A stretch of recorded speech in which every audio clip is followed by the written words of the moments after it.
Hello friends, how's it going? Welcome to another vlog. It's really good to see you guys. There are a bunch of new people here, again. So if you're new and I haven't met you before, please go down below into the comment section and introduce yourself. I love meeting new people and talking to you guys and like seeing what you're into and all that stuff, so yeah. So I'm continuing on with the vest. I had an apostrophe. I think you mean an epiphany. Lightning has struck my brain. So the welt pocket. The welt pocket. So I tried a modern one. It's like perfect. It's fine. I'll show it to you. All right, there she is. The hole at the top is a little bit large because I think the welt is mathematically wrong, maybe. So, but all the corners are really great, and if you guys don't see the difference, the welt is underneath the edge here on a modern pocket, and in a 19th century style pocket, the welt is on top and then tucked back under and then top stitched with a prick stitch, and that's actually causing all the problems. So I think the instructions do say, here's the 19th century method, but if you want to, go ahead and use a modern method of your choosing. So I'm thinking I will most likely go ahead and just put this kind of pocket in because I think it's actually a little bit cleaner anyway. I like this pocket better, so I think that's what I'm going to do. I'm going to add a little bit of length to this welt and make one more sample, although I'm running out of sample material and I still need to cut my actual welt out of this amount of material. So yeah, I'm going to do some math and go ahead and make this welt just a smidge taller, like 1/8 to 1/4 of an inch taller, and then just make one more to make sure I know what I'm doing, and then I'm gonna go ahead and put it into my vest. All right, so I'm gonna make that pocket, and then I'm gonna go ahead and do some of the tailoring techniques, which is to attach the tape, this 1/4 inch tape here, with a cast stitch on one side. From you attach the tape to the horsehair, on the other side you attach the tape to the inside of the seam allowance, so that the seam catches the tape, not the horsehair. I think if I had really stiff horsehair, that would totally make a difference, because then you would be trying to press back horsehair fabric, which won't work. I'm using fabric that has actual horsehair in it, but it is really not as stiff as like jacket lining. Also, by the way, there is like several different kinds of horsehair, or weights of horsehair. There's shoulder horsehair, chest horsehair, whatever. This horsehair is really, really lightweight compared to some of them, so I think it would actually be fine to put it in the seam allowance. I don't think it would have any problem pressing back, but for the sake of leveling up and getting better and doing the things I say I'm gonna do, and like practice tailoring techniques, which is something I want to learn, I'm gonna go ahead and do this method because I think it's important to learn properly. I also have the other side, which I've already done, but I did not put the darts in first. So I'm gonna go ahead and put the darts in. Cool. Actually, because of the shape of the horsehair, I'm not sure how that would have gone down. Anyway, I'm gonna find out on the other side, because I have to do it the other way on that side. So I'll find out which way I like doing it better anyway in just a minute, and I'll explain it when I get to it so I see it. It looks really dark in here for some reason. I think it's because it's raining outside, so the sky's really bright and it's blowing out the lights that are actually on up there. I don't know. That's okay. I have a book that I really want to finish today. For like, I've been on this book for quite a while, so I feel like I really want to finish it. So I'm gonna zone out and listen to that. I'm gonna make one more welt pocket just to be sure that everything's cool, and then move along and get started. Okay, so that worked out really well. It's like practically perfect in every way. The welt is the right size. All I did was add 1/4 of an inch total, so 1/8 of an inch to the front and back. I messed up and didn't put a support back here, but that's okay. I know to do that in the real one. So I feel like I'm gonna use this method for sure, and it's been okayed by the author of the pattern because she says do it either way, whatever.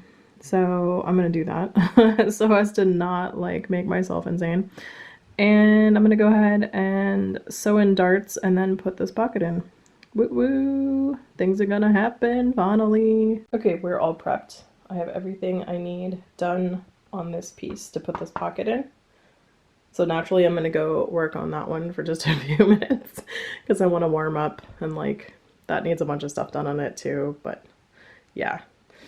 I'm procrastinating. It's gonna happen today though. Okay, so I have exactly one spool of thread that's even vaguely the same color as this. I don't want to try to color match over the internet, and I refuse to go out of my house. So I'm gonna use another color just to catch stitch this dart into this horsehair here. So I'm using a color that's like vaguely similar. It's this brown color. Like if this poked out a little bit, you probably wouldn't notice it, but I will see it should it come out so that I know I need to back my threads out. But yeah, I'm trying to be conservative with the thread that I need to sew the garment. So that's why I'm using a weird color in this. And definitely, I would have actually just used this pink, except I use this for all my basting, so I know I need to pull this color out, so I don't want to get confused later.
Okay, we've got these darts catch stitched. So everything else I need to do, putting tape along here, requires them to be sewn together, which kind of requires me to have basically the pocket in. So I'm just gonna do the thing. I'm not putting that on camera though, just because I'm super nervous about it already, and so I'm just gonna do it and come back and show it to you. Okay, I'm gonna do it. Show no fear. Okay, it's in. It is still slightly uneven, like, hi, what's going on? This side over here, oh, my finger makes it darken. This side over here is a little bit somehow wider than this side over here, but it's in, so we're just gonna shut up and move on. I want to grade some of the stuff underneath it because there's a lot of stuff back here, so I'm just gonna work on that and then sew these two together so I can start doing all the crazy linen tape tacking. I forgot that I have to baste this in first. So I have it all pinned. It's actually significantly harder to do when it's the dart's already done. I think next time what I would do is the way I did it on the other one, where I'd baste it down and then sew the darts, because then there's like this bulbous part that you have to sort of deal with because this specific part doesn't want to bend in the right way. So yeah, I would do it the other way next time, but that's okay. Okay, I got all of the basting on done, and now I need to join them at the back seam, which is like literally just this right now. All of this will go in later, but for right now I just need to join it right here. So I'm gonna go ahead and do that, and then I can start applying all the tape, and that will just take for friggin' ever. So rad. Okay, I've got them together.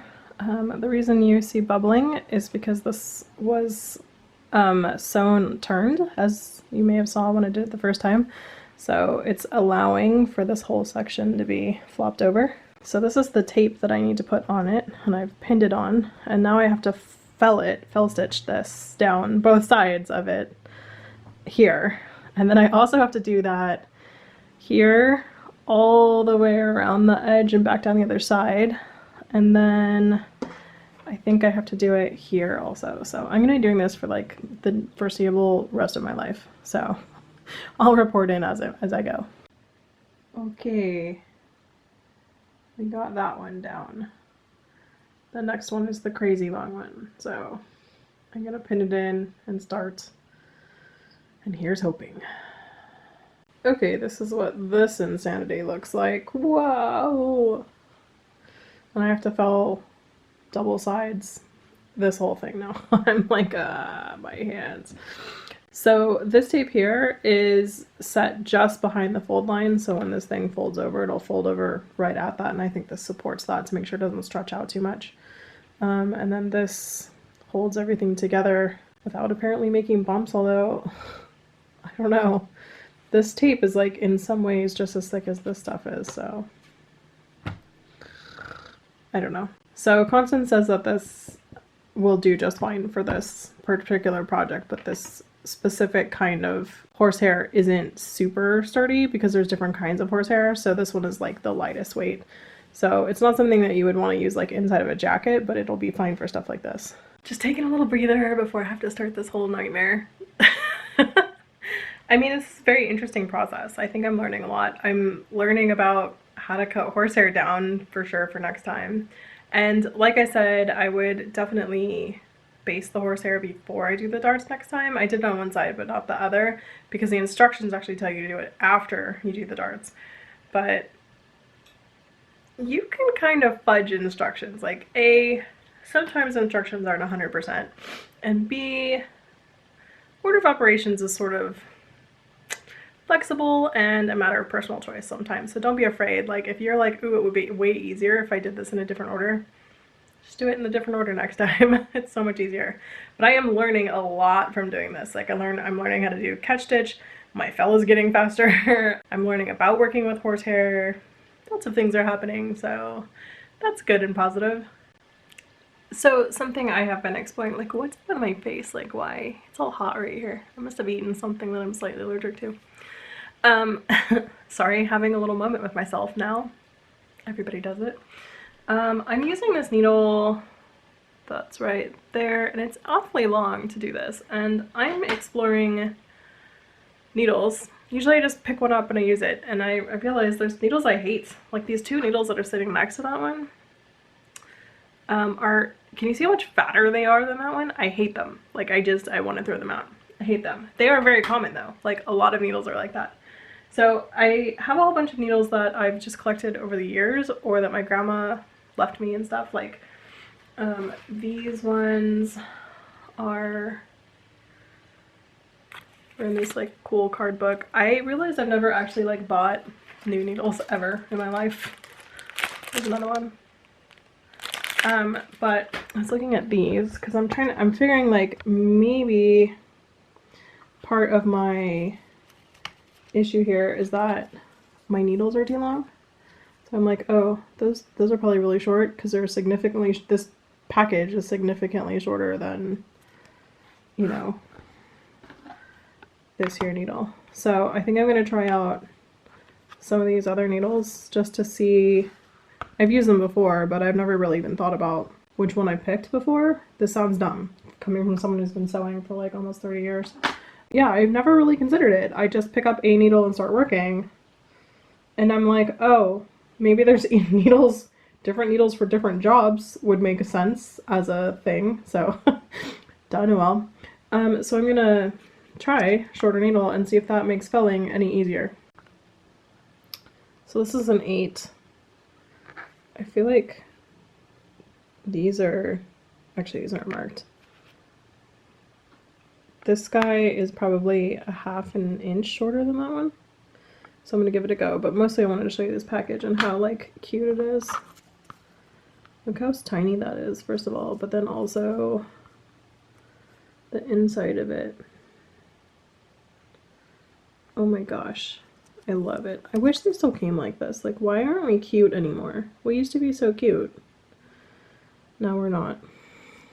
Okay, I got all the way around on the outside and then back to just shy of halfway on the inside too. So this is what it ends up looking like. It does look like the picture, so I feel like I'm doing the right thing. Teach yourself tailoring at home. I have a stiff neck and my fingers hurt, so I'm gonna go to sleep now. See you guys tomorrow. Hello, it is Tuesday night. I have spent all day working on random stuff, but not really showing it to you because it's not that interesting to watch me fell for hours and hours and hours. I have 1.5 armholes to do left, and I will show the last armhole to you guys so you can see me stitching, because some people are really into me stitching. I've been working on some secret projects, one of which will be hopefully underway by the time you see this, which is Abby and I are working on a 10K giveaway because we both hit 10K at the same time, and we were kind of like promoting that together, you know, that we wanted to go together, and the community was so awesome. So we got together some bunch of prizes, and we're gonna actually give away, I think, 5 different things to 5 people. So we're pretty pumped on that. The reason I keep looking over there is because my computer, boop, boop, boop, my Surface, I love my Surface, by the way, like 2 days ago, started crashing, like all the time. I'd be in the middle of a Zoom call, crash. For a while I thought it was based on Firefox. It's not. I put it in Chrome, it started crashing there too. So today I gave up and I did a reinstall of Windows, but I kept my data on it. So I'm reinstalling all the stuff now because I have like all the programs you have go away. So you have to reinstall everything, which is fine. It's just that. But the reason I keep looking over there is because I moved my computer and it crashed. And I was like, why are you crashing again? So now I'm checking it constantly. I guess I can just see it in the monitor back there. Anyway, it's been frustrating me to no end because my entire life is on that computer. Like, I edit videos there, I do Instagram stuff, that I like, all the things happen there. So yeah, like I don't know what to do, because also I can't go to the Microsoft store and be like, hey, can you fix this? Because they're all in malls and that means they're closed. So anyway, to show you what I've been doing, I left you last night with it filled all the way down one side here and then back up to about here. So I finished that whole bottom one. I also tacked down the darts here, which is cool. And then I just started working on the felling of these arm things, and I will just give you a time lapse of me doing that one. I find this unbelievably boring, so that's why I haven't been doing it so far, but I thought I would give you a look-see. This vlog is not to teach you tailoring, it's to teach me tailoring. Although I will say that when they give you instructions to catch stitch, which is this stitch here, on your darts, but then fell all this stuff, and definitely clip here. And you can see I clipped around the collar there too, so that it can bend and curve around with no problem. So that's where we're at. I'm going to go ahead and finish some of this, and I thought I would also chit chat with you guys while I did that. Alright, so this is going to be the world's awkwardest chit chat because I'm not going to look at you guys, I'm going to look at me sewing. But I suppose that most of you are probably sewing right now. It did something. Okay. I put it to sleep so it can think about what it has done, and I will find out tomorrow if it starts crashing again. I'm not going to install anything else until I feel stable with it. But I did do a whole bunch of stuff, and it was interactive, heavy-duty stuff for my computer to handle for, afterwards for several hours without it freaking out. So that could have been just like a random crash, not like associated with this other thing. So I guess the next option, if it does start crashing again, is that I have to back up all my data, which I'm doing now anyway, just because if it completely fails, I have to hand this over to somebody or I have to go get another computer. But this computer is only a year old, so I would really hate to do that. But I do love this Surface thing, man. It's awesome. Anyway, so although my husband said he was looking up this problem, he said, everybody says I love my Surface so much, and then like one day they're like, oh, it just keeps, like, it's all catastrophic failure. I'm like, that's comforting. Cool. Anyway, I was saying that I suppose that most of you guys are probably sewing while you watch this anyway, so fantastic. We can sew together. So how have you guys been? Like, how is your COVID going? How is your reopenings going? I asked you this a couple of vlogs ago and everybody told me how it was going, but we've escalated since then, so how's everyone feeling about that? I remain steadfast in my need to hide in my tower and avoid this. Oh my god, you guys. Did I complain about this last vlog? I don't know if I did. If I did, just fast forward through it, and if I didn't, here you go again. My mom went to a party. So there's a couple of things that are interesting about this. My mom used to be a nurse, and then she ran a company that opened units in hospitals for people on ventilators. So of all people, she should know that she does not want to be on a ventilator, right? Like, she knows firsthand what ventilators do to your body, and it's not fun, guys. It's not fun. I mean, they keep you alive, but being intubated for that long, whew, can't recommend it. So she has like 4 of the factors that they're like, oh, these are risk factors. Don't go outside if you do that. So what she did was she went to her cousin's house, and there was probably 4 other people there, and I was having the argument with her, like, what if she got someone else sick? What if she's a silent carrier? Blah, blah, blah. And she's like, they're always out and about anyway. And I'm like, cool, what if they get you sick and you leave me momless? I'm like, one of my very best friends' moms or dads just died, and then another one of my very good friends' his mom just died, and I'm like, of COVID, like, of COVID, and I'm like,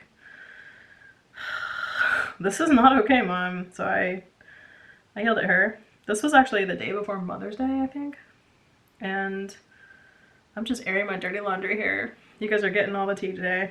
This is what happens when I'm sewing. I'm also drinking port. I'm fairly pissed.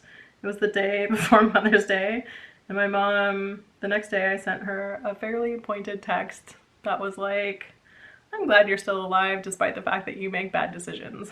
So, love your socially distant daughter, Noelle. I don't pull the stops on anyone, especially my mother. She is where I learned this from. Anyway, so yeah, I'm kind of ticked off at her, and I think she should know better. And yet here we are with a mom who doesn't know, but she also tried to like tell me that the governor says that 10 people at a time can gather, and I'm like, no, he didn't. Especially not in the county you're in. So cool, Mom. Ooh, did you guys hear that? My neck. This felling really wreaks havoc on your body, though. I will tell you that. My hands were really sore last night. They were better today, but my hands get sore anyway. I have giant man hands, for those who don't know. Look at how big my hands are. I have giant paws. I wear a size 11 ring. If anyone wants to send me a diamond ring. Dude, please don't send me a diamond ring. I was just kidding. But yeah, I have giant hands and they hurt all the time anyway because I have arthritis in them. And I've had arthritis since I was like 25. Apparently, women between 23 and 27 are actually like the second most likely people to get arthritis. I did not know that. I tried fencing, as you do if you're a giant nerd. And the vibrations of the foil coming down the foil to my hands actually like triggered my arthritis, which is absolutely horrible. So if your hands hurt, maybe don't try fencing because it's not gonna go over well. Anyway, more importantly than that, than my hands hurting, which is normal, my neck and shoulders hurt when I do this. So I'm like, I can feel myself like hunching. So I'm like, oh, okay, stretch it out. So more breaks, and also probably what I need to do is sew more so that I get more used to this, and also I figure out how to sit ergonomically in a better position. But I think the looking down constantly thing is going to be a thing no matter what, because I mean, unless you hold your sewing up here, which you just don't do. My neck is like, what are you doing? Why are you looking down all the time? And then Les Miserables, look down. Songs come rolling into my head. My report remains the same also, that we are doing pretty well in lockdown. I didn't think that was gonna be the case. I'm sad I'm not traveling. I'm really sad about that because this year was supposed to be about that, but man, that's a good reason. So I'm just keeping on. Actually, I feel really busy. Like, I am constantly running from one Zoom meeting to another, or doing this, or I've signed up for like 15 different projects. The CosTube guide thing doesn't take me very long anymore because I did a bunch of setup, which did take me very long. But I will say we are the group of us that are admins, which there's 5 of us who are The rest of the admins are also like super badass, by the way. We're always having discussions about it and like trying to work out the kinks because, you know, it's new and we've never done it before as a group. So we're trying to decide what we want to do and like what things we want to make rules and what things we want to make up to each individual admin and that sort of thing. There's another sort of problem that we've been dealing with, which is that there's admins that are in Australia, and then there's me who's on the west coast of the UK. The UK, I wish. Hello ladies on the west coast of the UK. I bet I have a bunch of friends who live there, so I bet you they'd be pretty pumped on that too. I would. But anyway, I live on the west coast of the US, so most of the time we're on a different day. Like right now, it's Wednesday for them. And it has been Wednesday for most of my day. So that is fine, except when we're making rules about like when people have to tell us that when they're launching by or whatever, because for me, I say do it by Tuesday, but Tuesday is actually Wednesday for them. So it becomes kind of a problem. So we are working out all the kinks on that. I am learning a lot from this vest as well, which is great. That is exactly what I wanted. I think I've decided that the next thing I want to do is the American Duchess cape because I've never used a pattern that was just on a grid before. Although, kind of I guess what I was thinking I would do would be to like draw it up, like use the grid to draw it and practice that, but then my friend Boba Burb on Instagram told me like, yeah, you just print it at 441% and it's all good. And I'm like, wait a minute, I could not have to do this. I wouldn't do that. So that I might learn how to do that. But that cape looks really cool. I love how everybody's like, oh, one day make. And I'm like, oh, I'll get 3 or 4 blogs out of this. It'll take an entire month. I don't know how this vest is taken. You know, it will have taken a month by the time I'm done, I think, to have done the mock-up. And then I don't know what even I did that first week. I think it's just that I'm not sewing constantly. I think if I was sewing all the time, then I would actually be getting done with these things much faster. I was thinking about how annoying it is to me that I'm not like, last year I got a lot of stuff done. Like I would do one vlog and I would have 3 or 4 things done. But that's a lie. That's a complete bold-faced lie. You'd be like 2 things done though, especially like simple things like a petticoat or some Regency thing. But I realized that I was also sewing like 10 hours a day back then on Saturday and Sunday, and then every single night for 4 or 5 hours. So that's not really a fair comparison because despite the fact that I have time to do that, I'm not doing that. My schedule is, I forget all sorts of things that happen because of what's going on. For example, I don't wake up till noon because I stay up until 5 or 6. And then I don't really roll out of bed until 1 or 1:30 because usually I sit there and I look at my phone for that long and I catch up on all the DMs and I look at my YouTube comments and I talk to all my friends who've left me messages, and that takes way longer than you'd think. And then when I get up, I go downstairs and I make myself a chai and then I go, ugh, I sewed through and I have to let this out, like pull back one. Let me take this off the needle and pull one out. I haven't done this very often during this entire process, so it must be that I'm talking to you guys a lot instead of just like focusing razor sharp. Anyway, so I go downstairs, I get a chai or whatever. I talk to my husband for a little while, and then sometimes I have a thing to do. Like today at 3 I had a thing, so it was 2 when I did that. So I came up here and I did like admin stuff.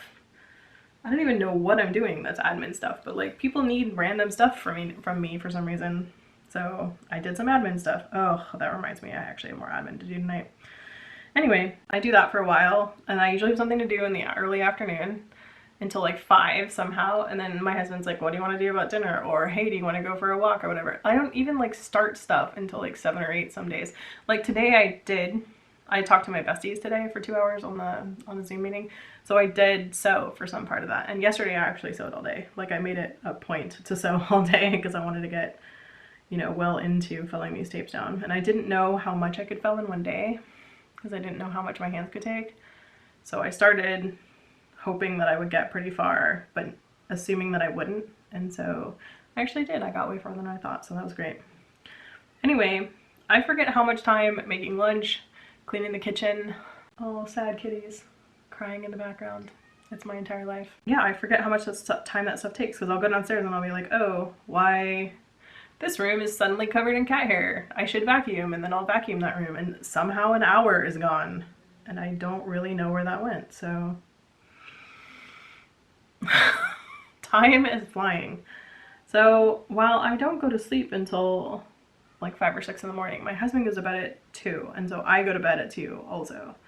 But frequently I try to get in bed a little bit before that if I can. So I guess I still have the same like 12-hour day that everybody else has, but it gets sucked up in the weirdest way that I'm just like never expecting. We've been doing this for 8 weeks and you'd think I would understand the pattern, but I don't. And my house is remarkably not that clean either. Like, you'd think it would be spotless at this point, but it's not. It turns out that living in a house actually like makes a bigger mess than you would think. And we have to do so many dishes now. Oh my god. I sent Jenny Chansey a DM the other day because I was just like, as I sit here pondering the fact that we have to run our dishwasher like every 1.5 days at the very minimum, sometimes once a day, because of how many dishes we're making. I ponder your household, because she has her and her husband and 12 kids, although I think the 2 oldest kids don't live in the house anymore. So I think there's 9 or 10 of the kids live in the house. So there's 11 people. And I am astonished. Like, I'm just like, how do you even do that? What will happen when all of your kids are gone? Like, A, you won't even know how to cope. You'll be super lonely. And B, like, well, right now she has people to do her dishes for her because she has kids, and that's fantastic. Although I'm pretty sure she does her fair share of them. So I'm like, but you won't have to do your dishes nearly as often. That's amazing. So she's like, oh yeah, we run the dishwasher twice a day and we do have a big dishwasher. I'm like, okay, that's fair. So just so many dishes. I'm sitting here thinking like, wow, I'm talking about dishes today. What an interesting person I am. Would you guys like to talk about the weather? Actually, the weather here has been really weird. So it was super sunny and hot. It was like 95 degrees for several days. And then all of a sudden the temperatures dropped, which made all of us super happy. And then it started raining the other day. And now it's like weird, muggy, overcast, but not super hot, which we all like. It's probably like 69, 70, so exactly the perfect temperature for most people. I prefer about 10 degrees cooler, but I am a very warm-blooded person. I am fire all over the place. So, whoa, what is that? Oh, okay, that's fine. Let it go. I am dying to know how you guys are doing. I get the sense from the messages that you guys leave me that some of you are absolutely fine, like me. And then there's a bunch of you who are kind of in crisis over this. And there's not a lot of middle ground. Like most people are either very upset about it or they are absolutely like, yeah, let's do it.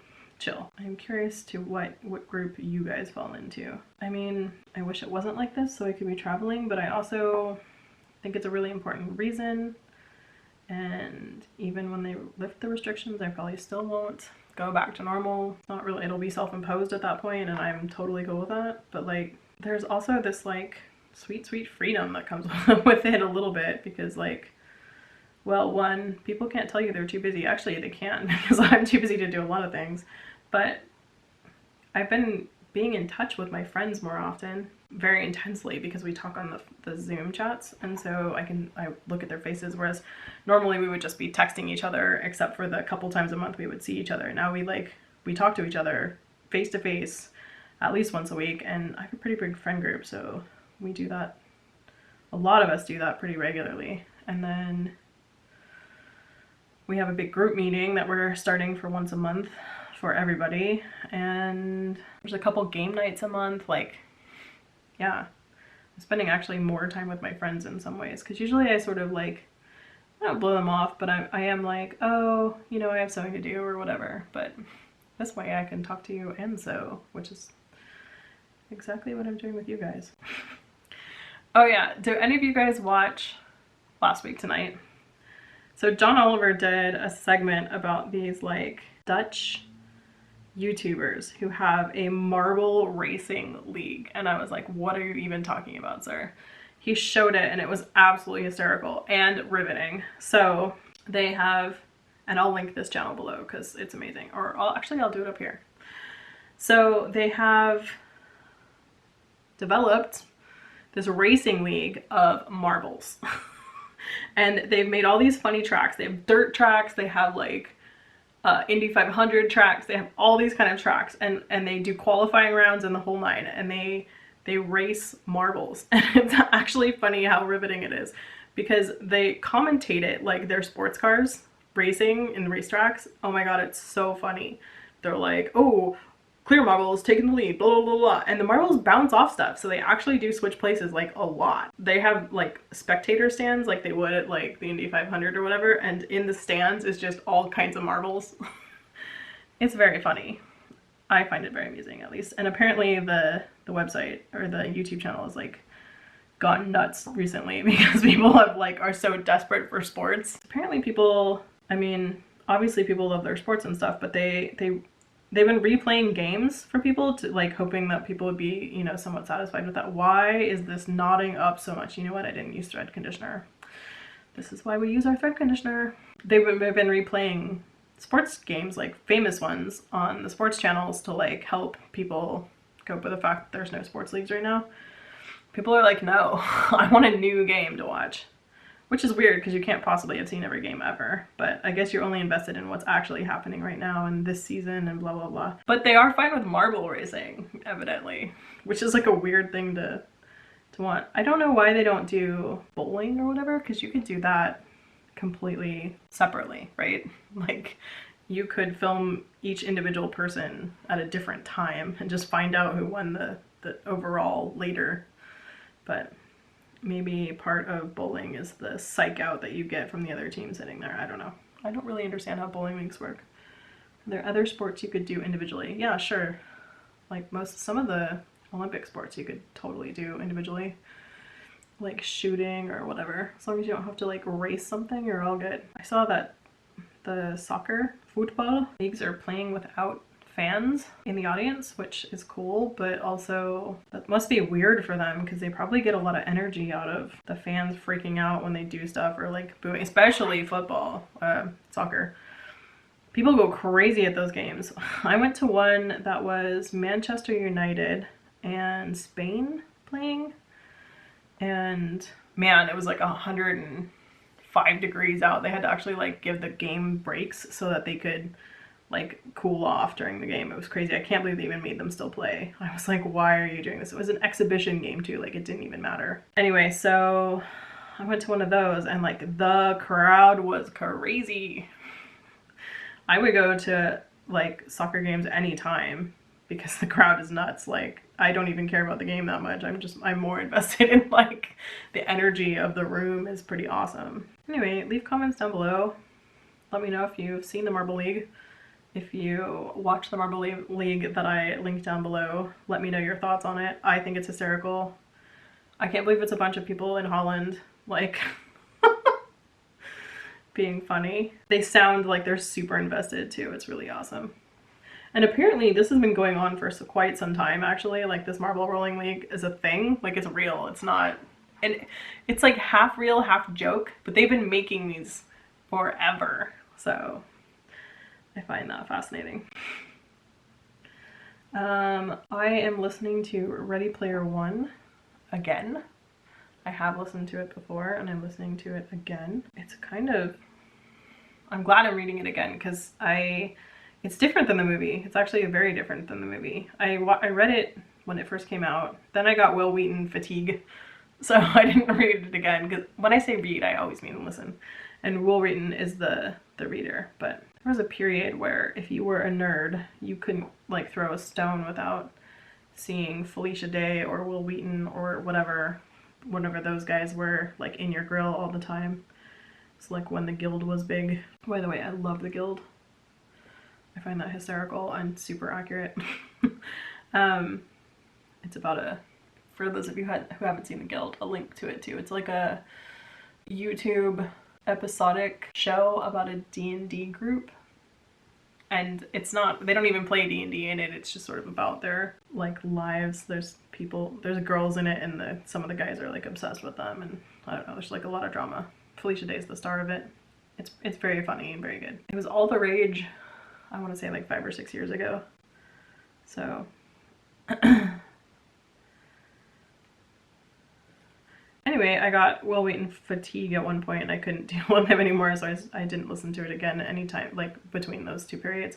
But I watched the movie of it, and I did like the movie, but now that I'm reading the book again, I'm like, oh, as they say, the book is better by a lot. Oh my god, I'm almost done doing this armhole. And I think on the next one, what I'm gonna do is set up an overhead shot, if I can get one without shadows all over it, to show you guys me doing this so you can see it, but it's really not that interesting. I'm literally just felling down a hem. Can't say this is riveting content. But everybody says, oh, I want to see more actual sewing. I'm like, do you? Do you really? Because the thing that people comment on the most is whatever my commentary is about life, not really having anything to do with mostly what I'm making, other than people telling me that it's awesome or that I messed up blah blah blah and here's how they would do it. But most of the time people are just giving me feedback on random stuff.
Okay, so there was that.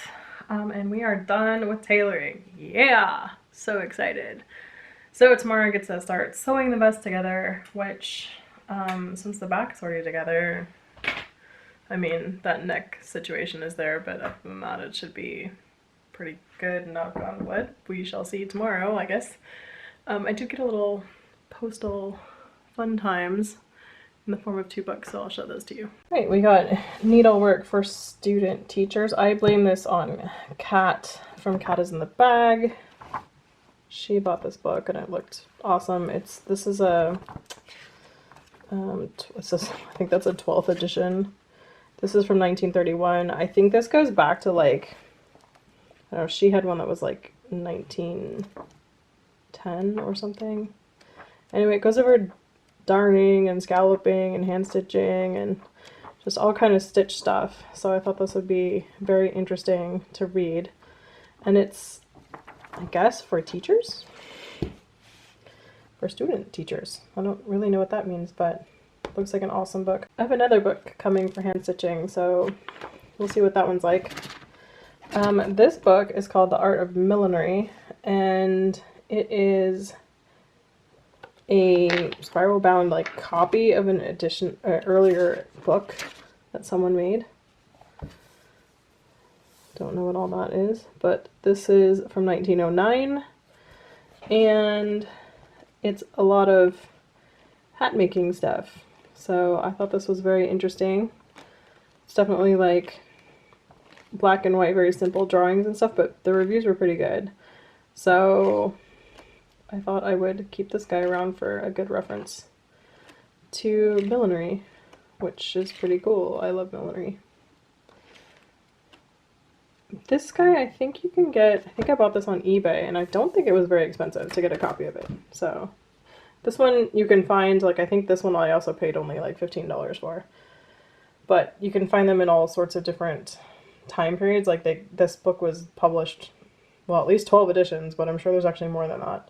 I think I saw ones going into the 60s. So you can get all kinds of different versions of this book that are the same book, just, you know, reprints and stuff. So if anybody wants either of these, I think they're on eBay. All right, I'm calling it for today. I will do the sewing tomorrow, and I'll catch you on the flip side. And it's Wednesday at 5:30. So for today, oh, well, last night I did have to do the complete, like, data loss, wipe my computer, drink bleach reset of my computer. And I still don't know if it worked or not, so if it didn't, it's probably hardware. But I've spent a bunch of today like installing software I need to do this back on my computer. If it fails again, I think I just have to get a new one, because the warranty on a Surface is actually only 90 days, I found out. And you can send it in for repair, but it's $450, like, just for whatever it is. And I'm like, that's like half the price of a new Surface. I might as well just get another new one. Like, so yeah, not sure how I feel about all this, but I do love my Surface. So we'll see if it crashes again. And so far it hasn't, and I've put it through its paces pretty well. Like, I moved stuff off of this memory card, like 40 minutes worth of moving stuff off the memory card for this vlog, and then I was installing Photoshop at the same time and like running YouTube videos, so it didn't crash then. So here's hoping, but I'm kind of a expect the worst, hope for the best kind of girl, so I have a plan, but it sucks and it's an expensive plan.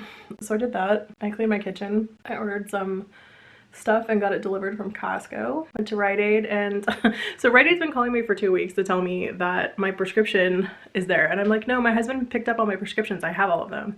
And so they called me today and they're like, no, we have your prescription, you have to come down here and get it, or else we're going to take you off of auto refill. And I was like, what?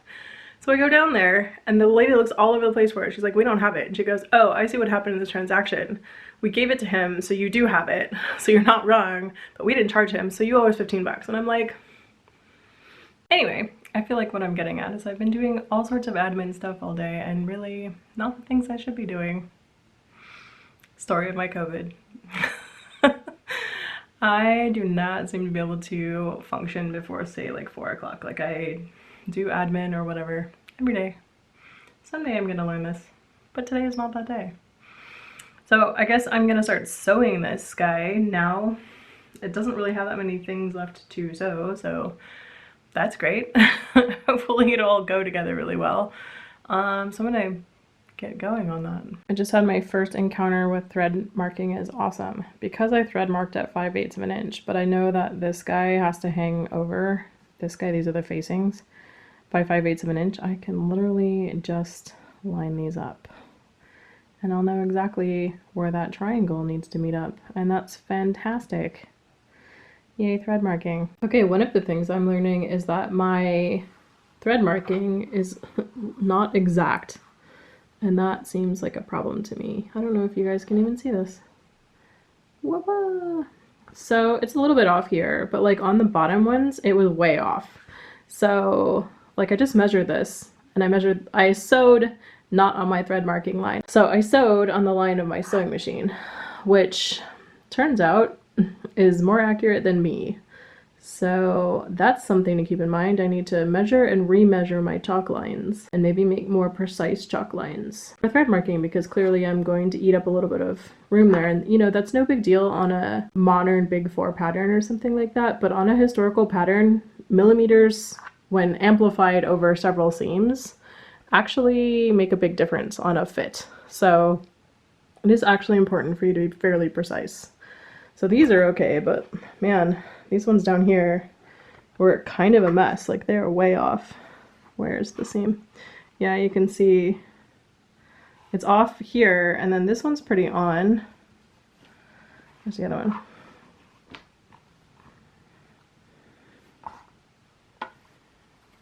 Yeah, this one was like way off. Like that's like, you know, 1/8 of an inch off. So it doesn't seem like that much, but it actually really is. All right, there's a good example. See how you can see how far apart those are? I should have actually been sewing right on that. You shouldn't see that distance at all, which means my thread marking was off enough, and I checked it, it is by Bates where I sewed. My thread marking was off enough to add, you know, 1/8 of an inch there, or to take away 1/8 of an inch actually in this. So, you know, that matters. It doesn't matter normally for like a modern sewing pattern, but it matters a lot for tailoring. Remember when I said there was no more tailoring? I lied. There's all this catch stitching I have to do in just a minute. Oh well. All right, so there's this like tremendous facing that happens.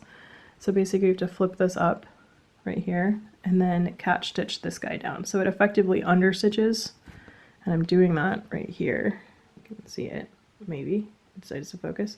It effectively understitches for you without actually having to like show those stitches on the other side. So that's really nice. So I'm just going through and doing that all now, which is lovely. And then the front will be done, and I just have to attach it to the back, put some buttons and buttonholes in, and Bob's your uncle, she says, knowing this somehow will take another week. It's really white. Well, I have a front together, and it wants to roll, which is great. So it has a pocket, and the pocket is in the right spot. So I feel like success on the front.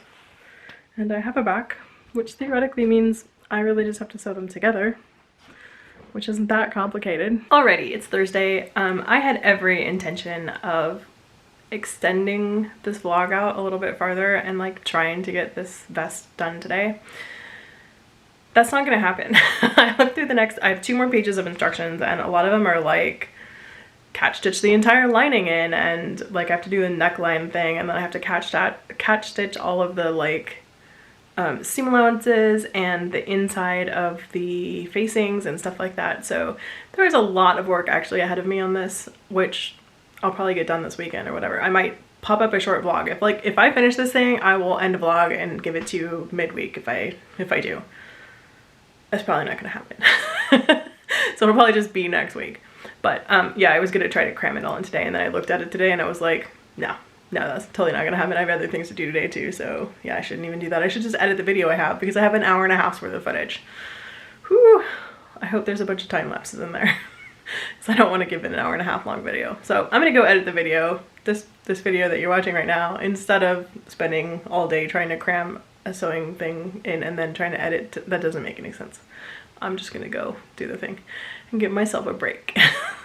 So I'm almost done, which is great, but there is a lot of sewing ahead of me. Thanks, tailoring. Okay, so I will see you guys next week. Give this video a like if you liked it. Leave me comments down below. Let me know what you're working on, what you're listening to, all that kind of stuff, how your COVID is going, how your reopenings are going, all that kind of stuff, if you feel comfortable and whatever. Introduce yourself if you haven't. Yeah, I think that's it. Subscribe if you haven't, and I'll see you guys next time. Bye, guys.